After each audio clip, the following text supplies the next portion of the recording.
Zimbabwe cash crisis worse. Talking about Venezuela once again. Systemic important banks. They removed the one factor inclusion they are called monetary awareness. Hey there, hope all is well. Back at you today with some more RTD news updates. And as you can tell from today's title, we're going to be talking about the idea that the Federal Reserve seems to want to ease capital restrictions on some of the smaller banks, as the globally systemically important banks have almost doubled in size since the Great Recession, which to me is a very good indicator of the fact that they're trying to buy a little bit more time by allowing the very small banks, those that are within a certain threshold of 100 to about 250 billion, to be able to take on a little bit more of a debt burden onto their balance sheets before the curtain opens up and the world realizes that this is all one big game that's coming apart at the very seams. So today I got one article I want to share with you, but before I dive into it, as always, RTD want to encourage you to click the subscribe button along with the notification tab to be informed of future updates as well as live streams. Also join me on Twitter, where I share posts throughout the day on various subject matters dealing with our monetary system as well as whatever's happening in the news that I can't get to via video. Make sure you click the button down below to be notified when things are posted. So as I mentioned, I have one article I will share with you in reference to the idea that the Fed looks to be trying to find some options as they begin hiking interest rates, as well as performing quantitative tightening, which has never been done before in modern history. So more and more people are coming to the realization that there is something happening behind the curtains here, and it's just a matter of time before the veils open and people realize that the manipulation behind the system can no longer work and something needs to be done about it. And so I think the Fed is going to do anything they can to try to keep this system going as long as they can, and hence the idea of easing capital restrictions on some of the smaller banks. But before I dive into today's article, I want to inform you of tomorrow's RTD Live Talk. I have two guests, one at noon as well as one at 9:30, and the one at noon is with James Anderson from SD Bullion, of which we're going to be streaming live, and I'm looking forward to being able to give away a 1 gram of gold SD Bullion bar during the actual live stream. So make sure you guys tune in tomorrow to find out how you can win. So here's the article I came across today from the Star Tribune, and it said Fed proposes easing capital rules, testing of some big banks. So this idea of easing capital restrictions on some of the banks has to do with the fact that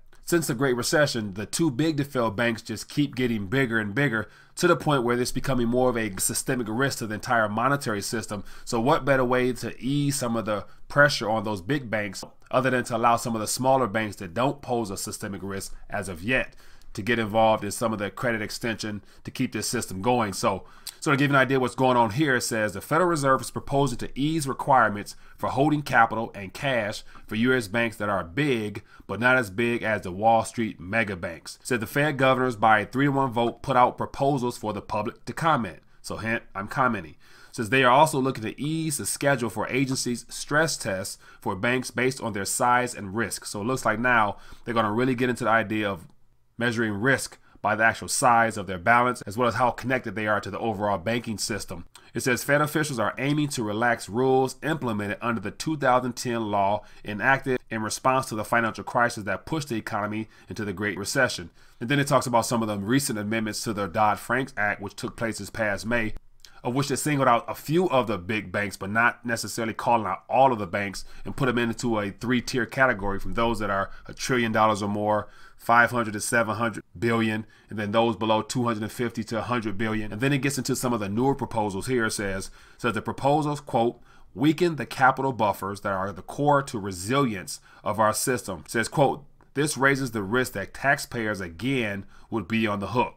So this has to do with the most recent easing on regulations of some of the mid-tier banks. Scroll down a little bit more. It says Trump and Republican lawmakers have argued that the stricter the regulations have constrained lending and economic growth. So here we have the idea if all the banks are lumped in together as being a risk, that will play into the idea of the economy slowing down, because if all the banks are lumped in together as one, the too big to fail banks over the last couple of years have cut back on lending freely as they have prior to the Great Recession, and therefore the smaller banks aren't lending as much as well. So this new proposal is designed to allow the smaller banks to extend more credit because some of their capital restrictions will be a lot easier. And so it says the new Fed proposals also would modify the so-called liquidity requirements for big banks to hold enough cash, government bonds, and other high-quality assets to fund operations for 3 to 4 weeks during a time of financial distress. So idea that they need to be liquefied in case of another hiccup. They're saying at least 3 to 4 weeks worth of cash, which in my opinion would not be nowhere near enough if there was some type of bank run, given the fact that the too big to banks are sitting on trillions of derivative exposure, as well as the consumer deposits, which equals trillions. there wouldn't be enough cash to get out in people's hands if need be. It says the proposed change would eliminate liquidity requirements for most banks with 100 billion to 250 billion assets.